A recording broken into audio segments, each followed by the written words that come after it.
আমি সেখানে জন্ম পেলাম কেন? নিশ্চয়ই আমিও কোনো অসৎকর্ম করেছিলাম, তাই এই গোডাউনে জন্ম পেলাম। ভালো লোকেরা কোথায় যায়? ভালো জায়গায় যায়। নবদ্বীপে বৃন্দাবনের কাছাকাছি জন্ম নেয়। তারা জন্ম পেয়ে সকালবেলা উঠেই হরিনাম শুনতে পায়। কেন? ভোর 4টা থেকে যার বাড়িতে আরতি কীর্তন হয় তার বাড়ির বালকের কি সৌভাগ্য, হ্যাঁ, বিছানায় শুয়ে শুয়ে হরিনাম শুনে তার ঘুম ভাঙে। আর আমরা এমন একটা জায়গায় জন্ম নিয়েছি, মা বাবার, দাদা দিদির, স্বামী স্ত্রীর ঝগড়া শুনে ঘুম ভাঙে। এখানে বোধহয় ঝগড়া টগড়া হয় না, যদি হয় ধরে নিতে সুবিধা হবে, বোঝাতে সুবিধা হবে। তাহলে জানেন, ঝগড়া শুনে যে বাড়িতে ঘুম ভাঙে এক দুর্ভাগ্যজনক বিষয়। আর যে বাড়িতে ভোর 4টা থেকে হরিনাম, মঙ্গল আরতি, রাই জাগো শ্যাম জাগো, প্রভাত সময় এই সব প্রভাতী গান কীর্তন শুনে ঘুম ভাঙে, কত ভাগ্যবান দেখুন তো। উঠলেই মা বাবা বলবে প্রণাম কর। প্রণাম করতে হয় সকালবেলা, শুরুটা প্রণাম দিয়ে করতে হয়, তা আমরা করি। আর যে বাড়িতে এই রেওয়াজ নেই, মা বাবাও প্রণাম করে না, বিড়ি খেতে খেতে ঘুম ভাঙে। আছে না অনেকে বিছানায় বসে বিড়ি খায়। ভাগ্যিস আপনাদের এখানে কেউ খায় না।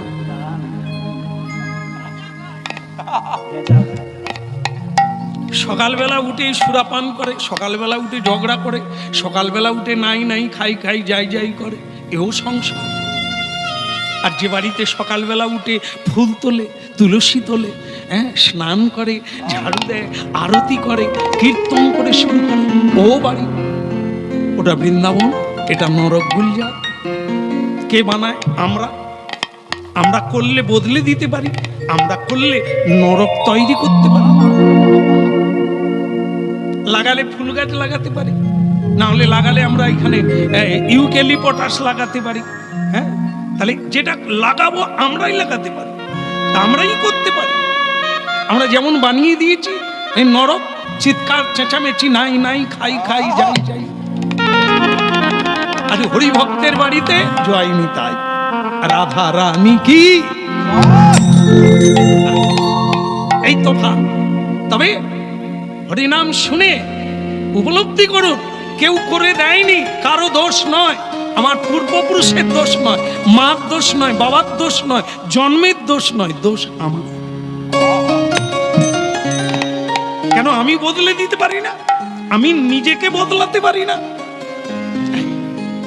কাউকে বদলাতে না পারেন, আপনি নিজেকে বদলাতে পারেন, এটা গ্যারেন্টি। অন্য কাউকে বুঝিয়েও পারবেন না, করেও পারবেন না। যদি পারতেন অনেকে ছেলে মেয়েকে মানুষ করতে পারতেন, পারেন না, ওটা পারবেন না, ওটা আপনার হাতে নাই। আপনার হাতে যেটা আছে আপনি সেটা নিজে নিজে বদলে যান, আর আশেপাশে সব এমনিতেই বদলে যান।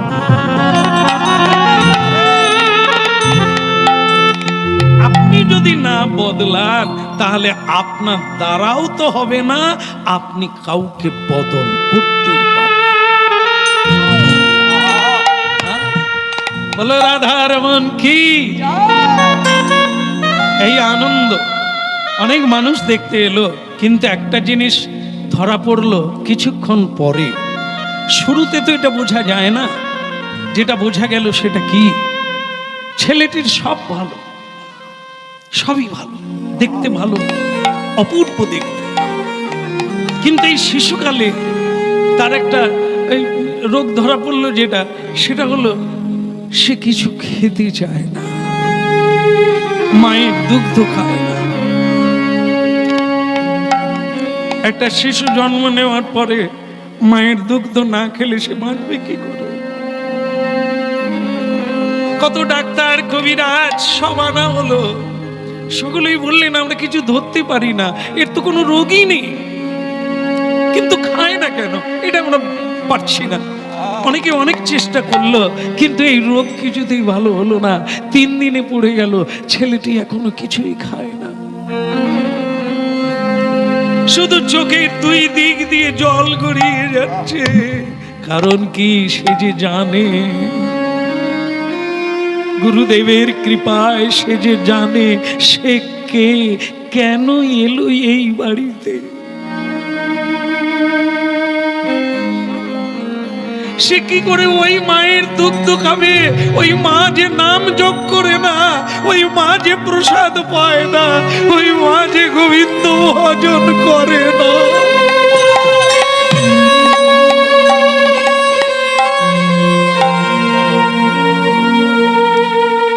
ওই দুগ্ধ খেলে আবার আমি মহাপাকে পড়বো, কৃষ্ণ ভক্তির অন্তরালে চলে যাব।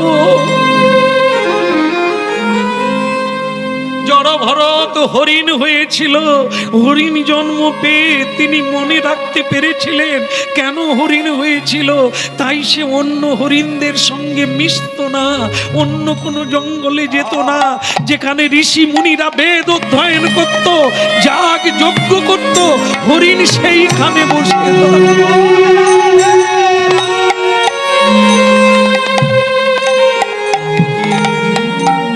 মিলাতে হবে, মিলাতে হবে। কেন আমাদের এই দুর্দশা? খেয়ে দেখে শুনে স্পর্শ করে,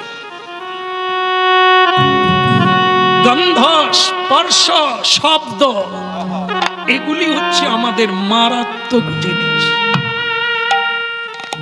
এই অসৎসঙ্গ প্রভাবে আজ আমাদের আচরণ তৈরি হয়ে গেছে, স্বভাব তৈরি হয়ে গেছে। আর কৃষ্ণ ভক্ত এই আচরণকে জোর করে বদল করে, জোর করে আচরণ করে, এগুলো আমি করব না, এ পথে আমি যাব না, এদের সঙ্গে আমি মিশব না।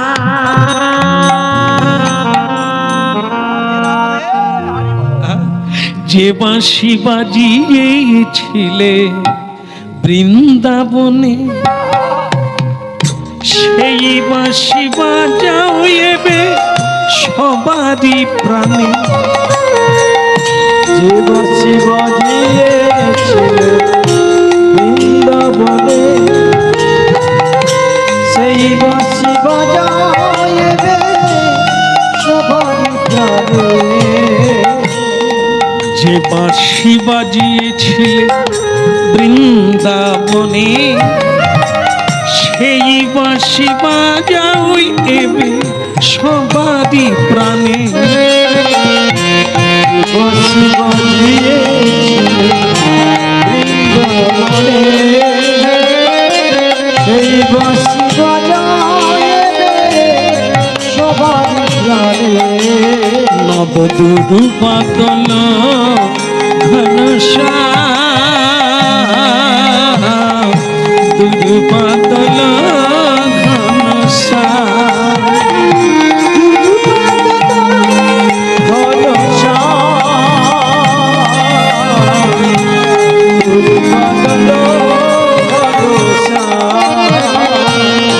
বাদল ঘনশ্যাম, দুর্বাদল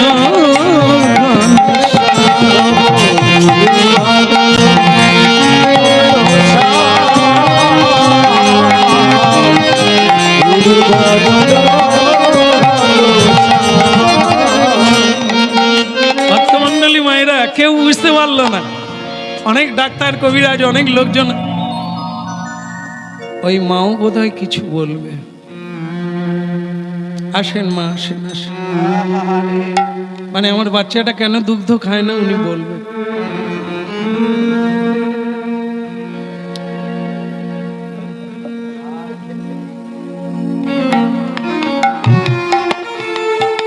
যেটা ভাবছিলাম সেটা নয় গো, ইনি নিজের বাচ্চা সামলাতেই চলে যাচ্ছে।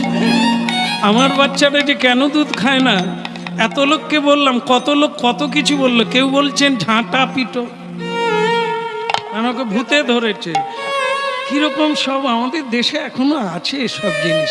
যখন মানে সে দুগ্ধ খাচ্ছে না, কেন খাচ্ছে, কি করছে, এসব না, ঝাঁটা মার। এ বাচ্চা ছেলেকে কেউ ঝাঁটা মারে? কিন্তু মারলো, মায়েরা তো ওইগুলোই বুঝে, ওগুলো অন্য কিছু বোঝে না। মারতো ঝাঁটা লিয়া, বাচ্চার গায়ে দাগ হলো এমন মারলো, তবু খেলো না। অনেকে বলে জুতো মারো, অনেকে বলে হলদি পুড়ে মারো। অনেক কিছু করলো, তুক তাক অনেক কিছু করলো, কিন্তু কোনো কিছুতে কাজ করলো না। আসল তত্ত্ব তো কেউ জানে না। সে তো দুগ্ধ খায় না মা অসুচি বলে, মা পবিত্র নয়, দীক্ষা নেয় না, হরিনাম করে না, সাধুসঙ্গ করে না, হরি সেবা করে না, তার দুগ্ধটাও তো অপবিত্র। হ্যাঁ, আধুনিক কালে এটাকে নিয়ে বিতর্ক করলে এর কোনো সারগ্রন্থ পাওয়া যাবে না। যেমন আজকেও বিজ্ঞান অনেক এগিয়ে গেলেও হ্যাঁ অনেক কিছু প্রাপ্তি হলো, কিন্তু বিজ্ঞান তো সেখানে যেতে পারে না যেখানে স্বয়ং ভগবান বৈজ্ঞানিক। তিনি গীতায় যে বিজ্ঞান যোগ বলেছেন এখনো সেখানে পৌঁছাতে পারে না। কেমন এই ভক্তমণ্ডলী মায়েরা, এই যে কি হতে কেন, কোথা হতে কেন আসে আর যায়, আজও পর্যন্ত কেউ বলতে পারে। হ্যাঁ, এই অনেক বিজ্ঞানী আগে বলেছিলেন যে মানুষ নাকি বানর থেকে মানুষ হয়েছে, সেটা আবার চলে গেল, বিজ্ঞানী সেটা টেনে নিয়েছে, সেটা ঠিক না। কোনো একটা শক্তি থেকে, কোন শক্তি, রিসার্চ চলছে, চলবে, সারা জনম চলবে। আজও পর্যন্ত রিসার্চ করে পাওয়া গেল না মানুষ কিভাবে মরে, আটকানো গেল। একটা কাচের ঘরের মধ্যে মৃত্যুমুখী মানুষকে শুইয়ে দেওয়া হলো, কি করে মরে, তার প্রাণ কোথা দিয়ে বেরোয়, তাকে দেখা হবে। বৈজ্ঞানিকরা ঠিক করলো কাচের ঘরের মধ্যে তাকে শুইয়ে দেওয়া হলো, যার অন্তিম কাল। অনেকেই দাঁড়িয়ে আছেন, বৈজ্ঞানিকেরা পণ্ডিতেরা দাঁড়িয়ে আছেন, দেখো তো কোথা দিয়ে প্রাণ যায়, নিশ্চয়ই বেরোতে পারবে না, ও বেঁচে থাকবে। বাস কিছুক্ষণ পরে একটা ফাটাং করে শব্দ, দেখা গেল কাঁচ ফেটে গেছে, গ্লাস ফেটে গেছে। বাস, কিন্তু ফেটেছে দেখলো, শব্দ হলো দেখলো, কোথা দিয়ে গেল তাকে দেখা গেল। এখনো বিজ্ঞান ওই জায়গায় পৌঁছাতে পারেনি যে মানুষ মরে কি করে আমরা তাকে আটকাতে পারি না। ওই একটা বেরিয়েছে এখন, যেটা বেরিয়েছে চুল পাগলে রং বের করেছে, গোদরেজ, হ্যাঁ রং বের করেছে, একটু মেখে নাও, মোটামুটি তোমাকে মনে হবে তুমি যুবতী, তুমি যুবক। তবে কিছুদিন অপেক্ষা করলে আবার সাদা ঠেলবে, আবার একটু গোদরেজ মেখে, এটা বের করেছে বিজ্ঞানী। আবার এখন কি দাঁত পড়ে গেলেও, দাঁতের বদলেও এখন কলগেট লাগে না, পুরো পাটি খুলে ধুয়ে।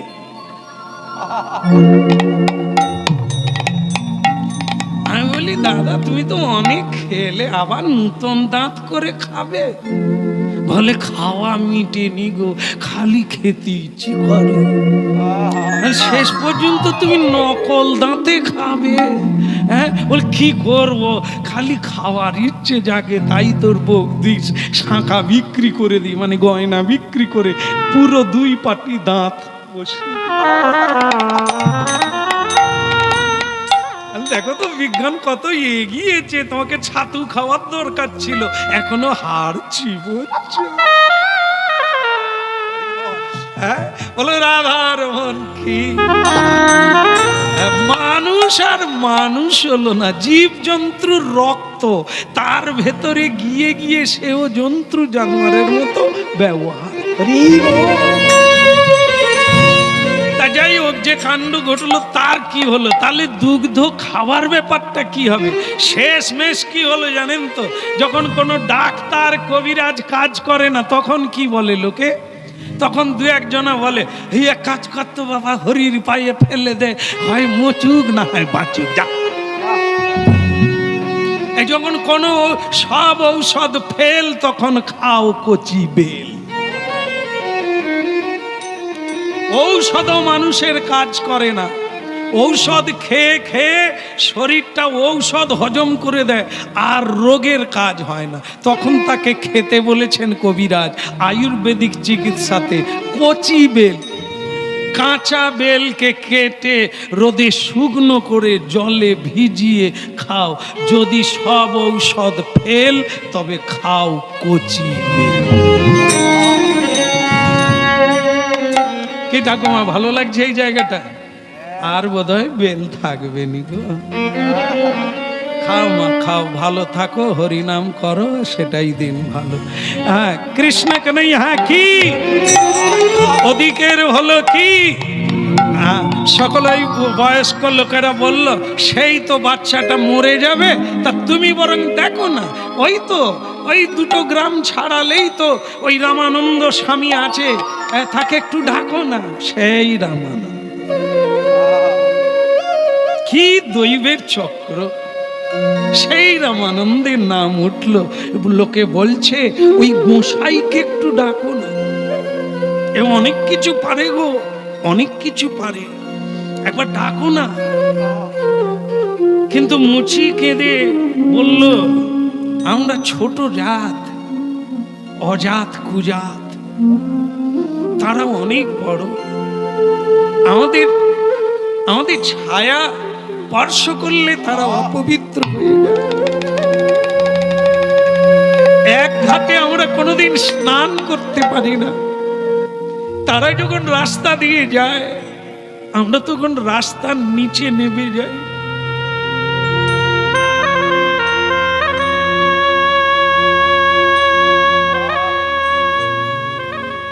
তিনি আসবে কি আমার ঘরে, তিনি আসবে আমার ঘরে, তিনি আসবে কি আমার ঘরে, আসবে কি আমার ঘরে।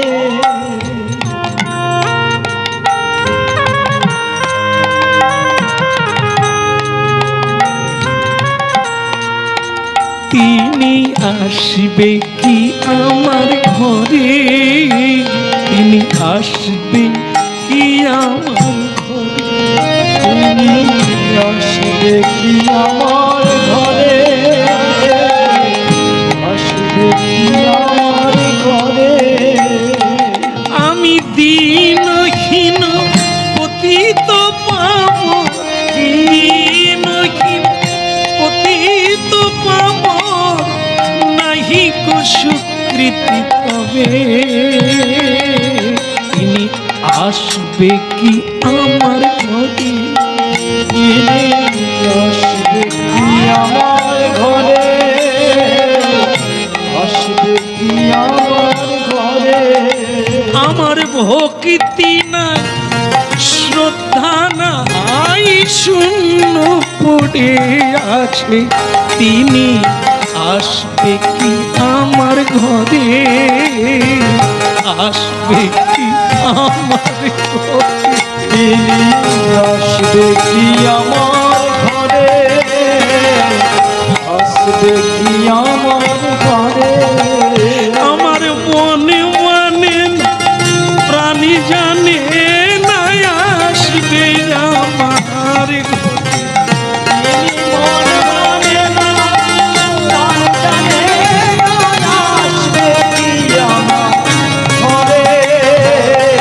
আসবে কি আমার ঘরে, তিনি আসবে কি আমার ঘরে। তিনি আসবে কি আমার ঘরে, আসবে কি আমার ঘরে। আরে বাবা, দূর থেকে এমন মনে হয় এই মানুষটা গম্ভীর, দূর থেকে মনে হয় এই মানুষটা কৃপণ, দূর থেকে মনে হয় এই মানুষটা ভালো না, ওটা না।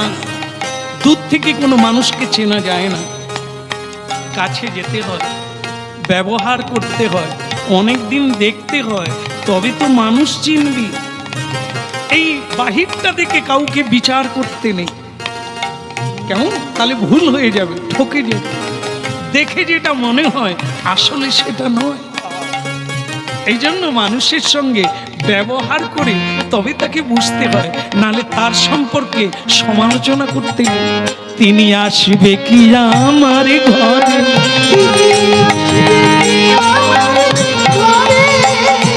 আমি বড় মন আসবে কি আমার ঘরে? আসবে কি আমার ঘরে?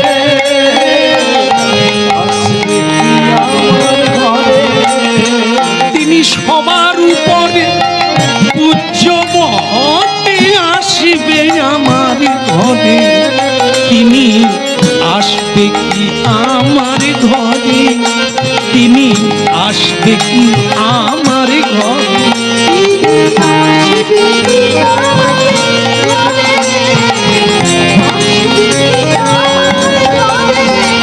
যা যা যা যা, স্নান করে নে। স্নান করে তোর ছেঁড়া হোক যাই হোক না কেন, ধোয়া কাপড় পরে জানা একবার পাপা করে জানা। আর কাছে না গেলে কি করে বুঝবি? বল, আবেদন কর, নিবেদন কর। এটাই আমাদের কাজ। আশা না আশা সেটা তো তার বিচার। তোমার কাজটা তো করো, নিবেদনটা তো করো। যাও তো তার কাছে নিকটে, তুলসীর কাছে যাও, গোবিন্দের কাছে যাও, সাধুর কাছে যাও, প্রণাম করো, কীর্তন করো, স্মরণ করো, মনন করো। কৃপাটা তো তার উপরে। তোমার কাজ করা, তার কাজ কৃপা করা, সেটা তার, তোমার না। তোমার কাজটা করো, একবার যাও। কি দেবে কি পাবে সেটা হিসেব করো না, আগে যাও, কথা রাখো। সকালবেলা উঠে মন্দিরে যাও, ধর্ণা দাও গুরুর কাছে, গোবিন্দের কাছে। সবার কথা মাথায় রেখে ছেলেটা দিন দিন কেঁদে কেঁদে রোগা হয়ে যাচ্ছে, খায় না, মায়ের দুগ্ধ স্পর্শ করে না, কেবল কেঁদে যাচ্ছে। ছেলেটার দিকে তাকিয়ে তিনি ঠিক করলেন, এই জীবনে যাই না, তাদের সামনে দাঁড়াতে পারি না, আজ আমি সাহসের উপরে ভর করে আমি যাব। আমি স্বামী রামানন্দের কাছে গিয়ে আমি দূর থেকে প্রণাম করব, আমি চোখের জল দিয়ে বলবো, ঠাকুর তোমরা তো ভগবান, একবার পতিতের দিকে কৃপা করো।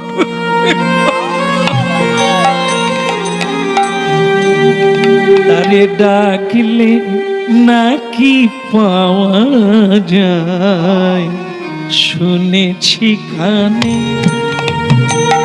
তবে ডাকিলে নাকি পাওয়া যায়, শুনেছি কানে। তারে ডাকলে নাকি পাওয়া যায়, শুনেছি কানে। তবে ডাকিলে নাকি পাওয়া যায়, শুনেছি কানে। তিনি নাকি কৃপা করে দিনহীন জনে, তিনি নাকি কৃপা করে জয় গৌর হরিবল। দিনহীন জনে। তিনি নাকি কৃপা করে ওই দিনহীন জনে, ওই তিনি নাকি কৃপা করে দিনহীন জনে। ডাকলে নাকি পাওয়া যায়, শুনেছি কানে। তারে ডাকলে নাকি পাওয়া যায়, শুনেছি কানে। ডাকলে নাকি পাওয়া যায়, শুনেছি কানে, শুনেছি কানে, শুনেছি কানে। ডাকলে নাকি পাওয়া যায়, শুনেছি কানে, শুনেছি কানে, শুনেছি কানে।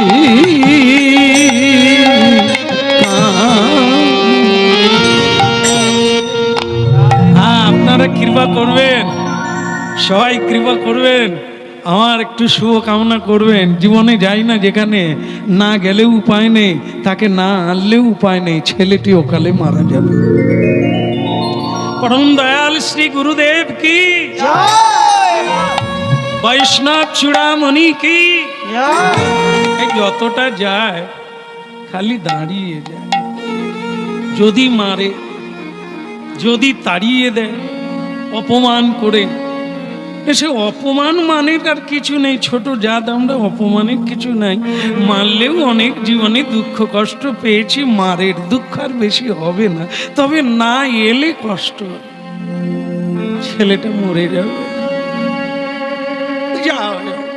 দেখি ঠাকুর ভগবান কি আমাদের নাই, আমাদের প্রতি কি ভগবানের কৃপা হবে না? গুরু রামানন্দ জি কি, প্রভু রামানন্দ স্বামী কি। ডাক দিয়েই থরথর করে কাঁপছে, আর স্বয়ং রামানন্দ স্বামী বেরিয়ে এলেন। কি অপূর্ব দেখতে! গুরু গম্ভীর কণ্ঠে বলে উঠল, কি চাই? কে তুমি? হ্যাঁ, কি নাম তোমার? এখানে কি চাই? হ্যাঁ, আগে আমি মুচি। মুচি মুচি তা বেশ তো, এখানে কি? এখানে কেউ জুতো পরে না, এই আশ্রমে সবাই খালি পায়ে হাঁটে, এখানে কোনো ছেঁড়া জুতো নেই। যাও যাও যাও। কি হলো, কিছু বলবে? আগে আগে আমার একটা ছেলে হয়েছে। বেশ তো, ছেলে হয়েছে, আনন্দ করো, সংসারী জীবের তো এটাই আনন্দের দিন। হ্যাঁ, এই তো তোমাদের আনন্দের দিন, ছেলে হয়েছে মানে তোমাদের তো খুশির দিন। যেটা যাও যাও, আনন্দ করো। এখানে কি আমাকে বলতে এসেছো কেন? তোমার ছেলে হয়েছে, তুমি আনন্দ করো। আগে আমার ছেলে দুগ্ধ খাচ্ছে না। कोई बात नहीं, ডাক্তার দেখাও, কবিরাজ দেখাও, লোকজনদের বলো, যারা চিকিৎসা শাস্ত্রে বিজ্ঞান এগিয়েছে তাদেরকে গিয়ে বলো, যারা চিকিৎসা করে তাদেরকে বলো দুগ্ধ কেন খায় না। আগে কেউ পারে না ঠাকুর। সবাই বলছে আপনি যদি একবার যান। হ্যাঁ, এই কি বললে? আগে দুগ্ধ খায় না, কদিন হলো? আজকে 4 দিন হয়ে গেল, এক ফোঁটা দুগ্ধ স্পর্শ করে না। আর কি করছে? শুধু কাঁদছে। তাহলে কি সেই জন্ম নিল? দুগ্ধ খাচ্ছে না, শুধু কাঁদছে। আগে শুধু পিট পিট করে তাকাচ্ছে আর কাঁদছে, দুগ্ধ খায় না। এর আগে কি তোদের পাড়ায় এরকম কিছু বলে কোনোদিন কারো হয় না? কোনোদিন কারো এমনও হয় না? গুরুদেবে একবার যদি আপনি যান, দয়া করে। ওরে আমি যাব রে, তুই যা, আমি আসছি, আমি সেবাটা সেরেই আসছি, তুই যা এগিয়ে। আগে গুরুদেব আপনি যাবেন কেন? যাব না কেন? আগে সবাই বলে আপনি বড় লোকের গুরু, কিন্তু গরিব লোক। রেগে যাবো আমি? কোনোদিন ডেকেছিস? তুই তো এই জীবনে প্রথম আমার আশ্রমে এলি। কোনোদিন ডেকেছিস? কোনোদিন এসেছিস হরিনাম শুনতে? তোরাই আবার আলোচনা করবি আমরা বড় লোকের গুরু, আমরা বড়র দিকে তাকাই। ভগবান বড়র দিকে তাকায়, গরিবের দিকে তাকায় না। গরিবের তো একটা দোষ, তারা মানে না, তারা শোনে না। যারা মানে তারাই বড় হয়, যারা মানে না তারা পিছিয়ে পড়ে। তোর তো কিছুই মানিস না, তাই তোরা জানিস না, বুঝিস না, তাই তোরা এগোতে পারিস না। নিজেদেরকে দোষ না দিয়ে তোরা অপরকে দোষ দিস কেন? আমি যাচ্ছি, যা যা এগিয়ে যা। রাধে রাধে।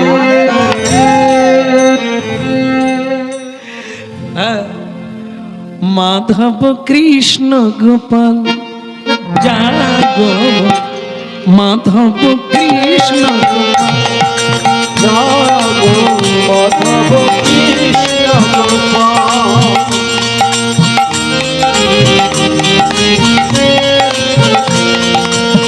কেশব মাধব গিরিধারী লাল, কেশব মাধব গিরিধারী লাল, কেশব মাধব গিরিধারী লাল, কেশব মাধব গিরিধারী লাল। মাধব কৃষ্ণ গোপাল তুমি জাগো, মাধব কৃষ্ণ গোপাল। জাগো, মাধব কৃষ্ণ গোপাল।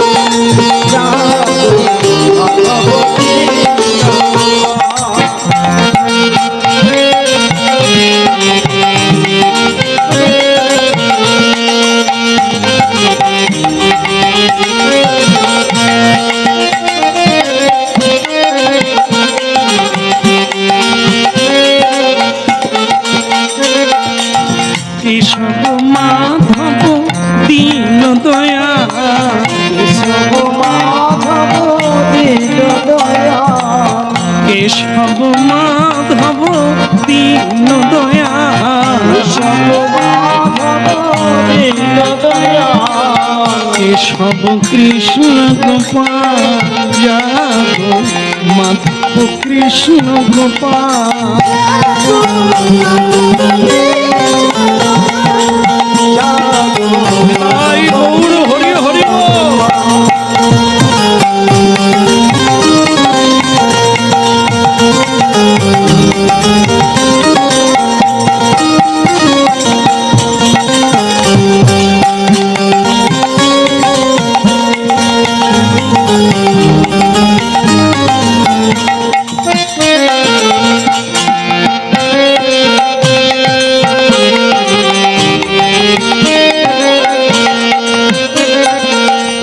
এখন কি করা যায়?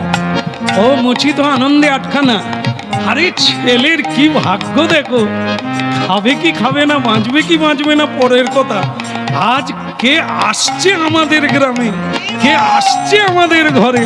ওগো মেয়েরা একটু উলুদ ধ্বনি করো, হরির ধ্বনি করো।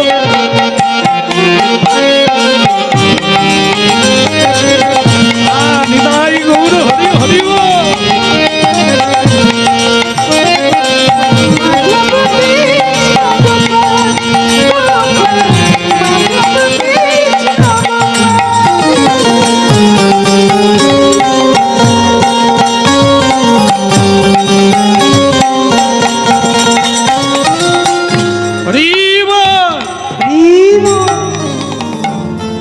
এক প্রথমটা ভালো লাগছে, আমার খুবই ভালো লেগেছে তোমাদের এই পরিবেশ। আমি অবশ্য কোনোদিন কেউ ডাকেও না, কেউ চায় না, তাই আসি না, কিন্তু আজকে আমার খুব ভালো লেগেছে। এইরকম উলুধ্বনি হরিধ্বনি, হ্যাঁ, এত সুন্দর মালা আর চন্দন নিয়ে বরণ করে নেওয়া, এ তো ভক্তির অর্ঘ। হ্যাঁ, চর্চা না থাকলে এরকম হয় না। খুব ভালো, ভালো লাগলো। কিন্তু আসল জায়গায় পৌঁছাতে হবে, ছেলেটাকে আগে দেখতে হবে। আরে কিরে, তোর ছেলে কোথায়? আগে আপনি কি এই ঘরে ঢুকবেন? কেন ঢুকবো না কেন? তাতে যদি না তুই ঢুকতে দিস তাহলে ছেলেকে বাইরে নিয়ে আগে। না সে কথা না, আমরা ছোট জাত তো, এই তো আপনি কি এই ঘরে ঢুকবেন? কথায় কথায় ছোট জাত বলতে কোনো অসুবিধা নেই। কেন ছোট জাত কি বিধাতা বানিয়ে দিয়েছে, না তোরা জন্ম নিয়েছিস? জাত কোনোদিন ছোট আর বড় হয় না। মানুষ যখন কর্ম করে, তাই সে যেখানেই জন্ম নেই তখন তার জাতও বড় হয়ে যায়।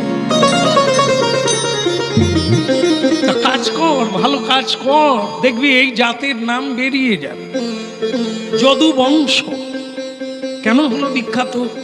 যদু একজন ধার্মিক ছিলেন, তার নামেই যদু বংশ হলো। সেই বংশে ভগবান কৃষ্ণ জন্ম। মানুষ তো তার কর্মের দ্বারাই ভারতবর্ষকে বড় করে। শুধু একটা ঘর নয়, একটা জীবন নয়, দেশকে উঁচু করে দেয়। মহাত্মা গান্ধী, ঈশ্বরচন্দ্র বিদ্যাসাগর, নেতাজি সুভাষচন্দ্র, এরা কারা? এটা মানুষ, কিন্তু এমন কর্ম করলেন তারা দেবতার জায়গায় পৌঁছে গেলেন। আমাদের দেশকে সেই উঁচু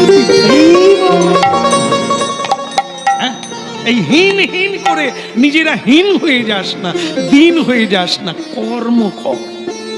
কোন কর্মের দ্বারা পৃথিবীকে টেনে তুলে নিয়ে যাবে, জীবনকে উচ্চ মার্গে তুলে দিবি, তার কথা ভাব। খালি হ্যান করে গা ত্যান করে গা, আমাদেরকে কেউ দেখলো না, আমাদেরকে কেউ শ্রদ্ধা করলো না, ও আরো নিচে নেমে যাবে। কর্মের জন্যই দিনহীন হয়ে যাবি। কর্ম কর, আবার উপরে উঠে যাবে, সকলেই প্রণাম। তাই যাক, এসব কথা পরে হবে। যদি শুনতে চাস শোনাবো, না শুনলে কি যেঁচে দেব? চেম্বারে রুগী আসে, ডাক্তার কখনো রুগীর বাড়িতে যেঁচে যায় না। তা তোদের রোগ সারাতে গেলে হরি কথা শুনতে হবে। যদি আসিস শোনাবো, আর যদি না চাস আমি কি যেঁচে যেঁচে বলো গিরধারী লাল কি?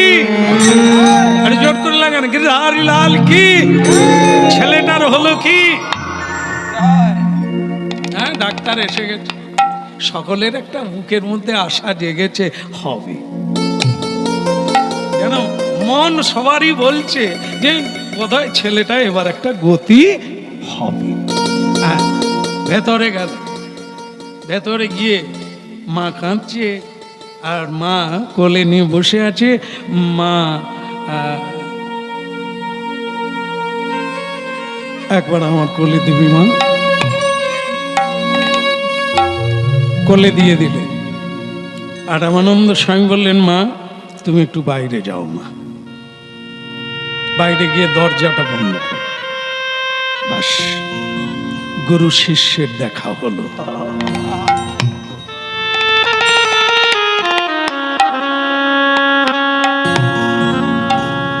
দুজনই কাঁদতে শুরু করলো।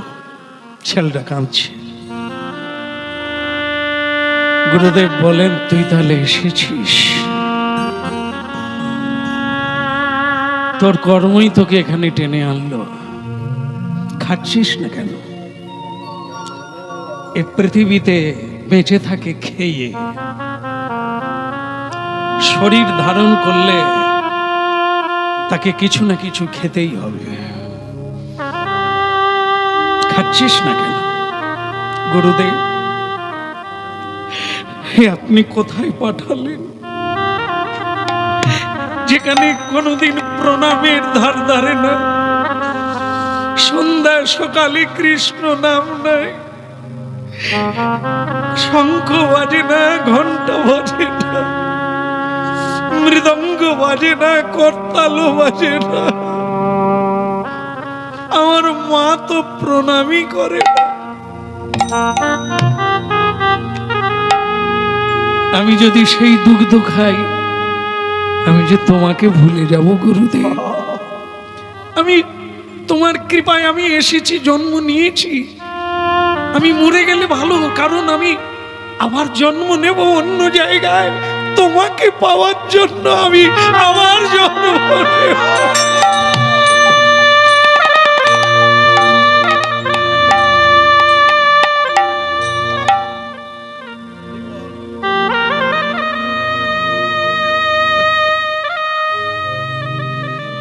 একটা কথা কি জানিস, আজ কাঁদছিস, যখন বোঝাতে চাইলাম বুঝলি না। এই জন্য বলেছেন, এবে না বুঝিলে যশোদা সুত চরমে পড়িবে লাজি। একটা দিন আসবে তুমি এরকমই কাঁদবে, কিন্তু তখন করার কিছু নাই। দেখ, যদি তুমি বুঝে নিতে পারতে আর বুঝে যদি চলতে, তোমাকে এখানে আসতে হতো না। এখন তোমাকে এখানেই থাকতে হবে, এখানেই তোমাকে দুগ্ধ খেতে হবে, নালে তুমি নিজেকে মুক্ত করবে কি করে? এখন তোমাকে কর্মের দ্বারা, ভজনের দ্বারা তোমাকে এই জায়গা থেকে যেতে হবে উপর দিকে।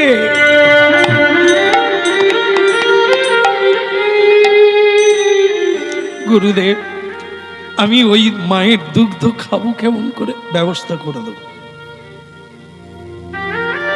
ব্যবস্থা আমি করে দেব। ইয়া, আর কাঁদিস না, যতদিন বেঁচে থাকবি স্মরণে মননে শ্বাসে প্রশ্বাসে ভগবানকে ভুলিস না রে। এই একটু আদর খেতে গিয়ে একটু ভুল করে কোথায় এসে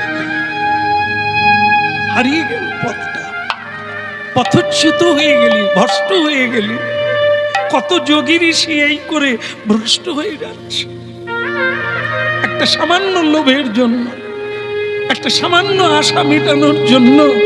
কত পাক খেতে হয় তাকে, কতবার জন্ম নিতে হয়।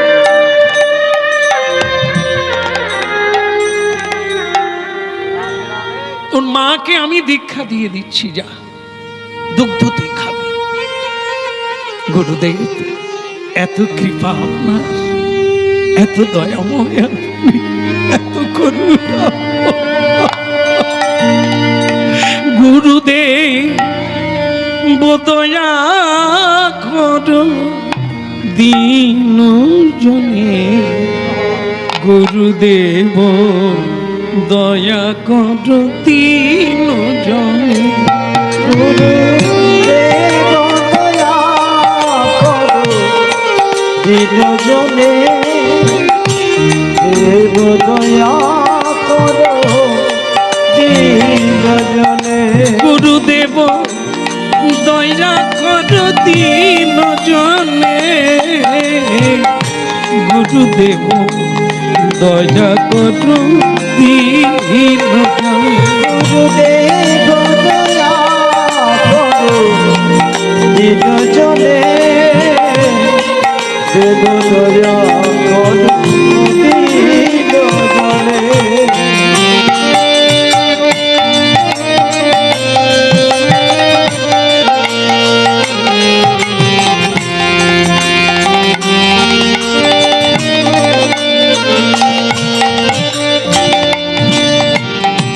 ভব সাগর তারণ কারণ হে, রবিনন্দন বন্ধন খণ্ডন হে। সাগর তারণ কারণ হে, রবিনন্দন বন্দন খণ্ডন হে। দেব দয়া করো দীন জনে, গুরুদেব দয়া করো দীন জনে।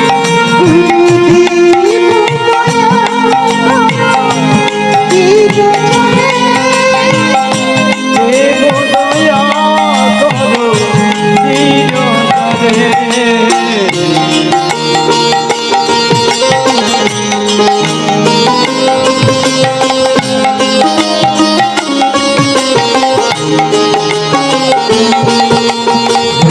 অন্দর তামস ভাস্কর হে, তুমি বিষ্ণু প্রজাপতি শঙ্কর হে।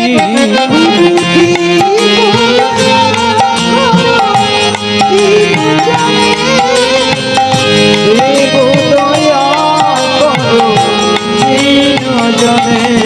আর ব্রহ্ম পরাতি পর বেদ ভনে, গুরুদেব দয়া করো দীন জনে। গুরুদেব দয়া করো দীন জনে, দেব দয়া করো দীন জনে। গুরুদেব দয়া করো, নিতাই গৌর হরি জনে।